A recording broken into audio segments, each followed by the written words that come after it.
Oke, assalamualaikum warahmatullahi wabarakatuh. Berjumpa lagi bersama saya Ahmad Yani di channel saya Ahmad Milenial Inspirasi. Hari ini saya berada di kebun lada saya, dan hari ini saya ingin berbagi kepada teman-teman.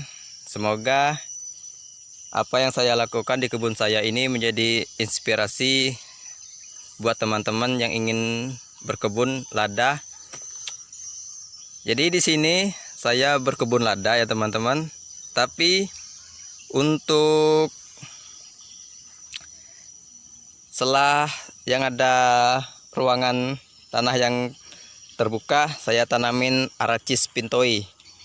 Jadi di sini Aracis ini tidak hanya bermanfaat, dia juga mempercantik kondisi kebun kita ya teman-teman. Apalagi sedang berbunga kuning-kuning seperti itu teman-teman. Jadi di sini adapun manfaat kita menanam Aracis pintoi di sela-sela antara longkang lada kita ya teman-teman. Di sini yang terutama Aracis pintoi dapat menambah nitrogen yang ada pada udara, diserap oleh Aracis pintoi dan diproses di akar. Jadi secara otomatis kandungan nitrogen pada tanah kebun lada kita terpenuhi ya teman-teman. Jadi di sini juga Aracis pintoi juga memiliki manfaat apabila secara otomatis Aracis pintoi ini sudah menutupi tanah di permukaan kebun lada kita, maka kita tidak lagi perlu melakukan pembersihan gulma ya teman-teman. Kebiasaan di sini saat melakukan pengendalian gulma menggunakan herbisida ya teman-teman. Jadi apabila Aracis pintoi ini sudah menutupi tanah, maka kita tidak lagi memerlukan herbisida ya teman-teman untuk mengendalikan gulma. Jadi secara otomatis kandungan organik pada tanah kita akan bertambah ya teman-teman. Apabila kita sering melakukan penyemprotan menggunakan herbisida, maka secara otomatis kandungan organik yang ada pada tanah kita ini akan menurun ya teman-teman. Jadi kita harus butuh tambahan lagi untuk menambahkan organik ya teman-teman.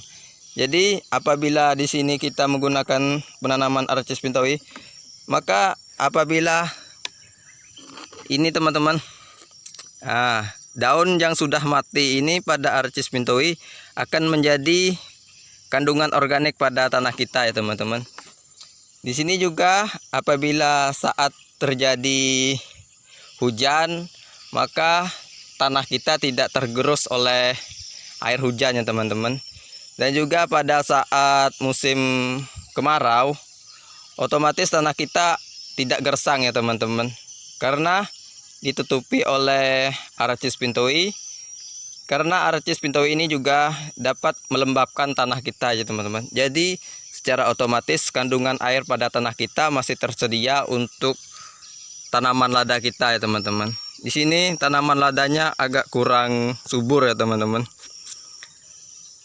Di sini kami di Bangka Belitung sendiri sudah menurun sekitar kurang lebih 40% petani lada yang tidak menanam lada lagi ya teman. Karena terutama pada harga itu sudah sangat jauh menurun dari kisaran 170, sekarang di kisaran 80.000 cuman teman-teman. Dan ada juga salah satu kendala yang paling menyulitkan oleh petani, yaitu penyakit kuning ya teman-teman. Penyakit kuning pada lada itu teman. Itu harus dikendalikan secara intensif ya teman-teman. Apabila tidak, maka akan menjalar ke seluruh. Di sini kami berharap kepada teman-teman pecinta lada untuk terus, apalagi di Bangka Belitung yang sudah terkenal dengan ladanya yang sangat pedas ya teman-teman. Apalagi di internasional, di Eropa ini sudah terkenal lada kita yang cukup lumayan pedas rasanya ya teman-teman.